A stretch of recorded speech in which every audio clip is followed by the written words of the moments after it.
श्री गोपाळ कृष्ण भगवान की जय। लीळा नंबर 332चा उर्वरित भाग।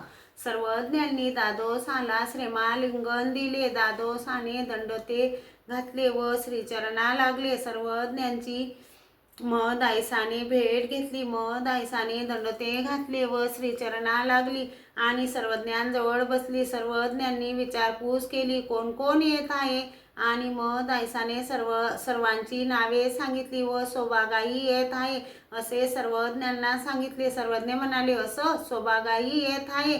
मग सर्वज्ञांनी माकडाला सांगितले, तू जा आणि सोबागाला पाठीवर बसून घेऊन ये। मग माकड गेला आणि सोबागाला पाठीवर बसून घेऊन आला। नंतर सर्वांनी सर्वज्ञांना दंड ते घातले, श्रीचरणा लागले। साधेने सर्वज्ञांना पाहिले आणि पाहतच राहिली। पाठीवरचे ओझे गड्याशी आले। सर्वज्ञांचे लक्ष तिच्यावरच होते।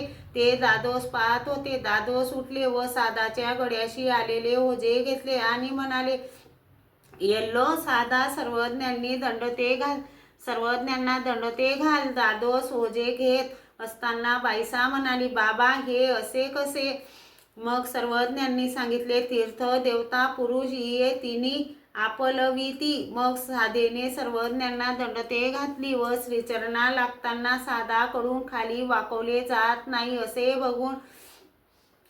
बघून सर्वज्ञांनी आपला श्रीचरण थोडासा वर उचलून श्रीचरणाचा अंगठा तिच्या कपाळाला लावला।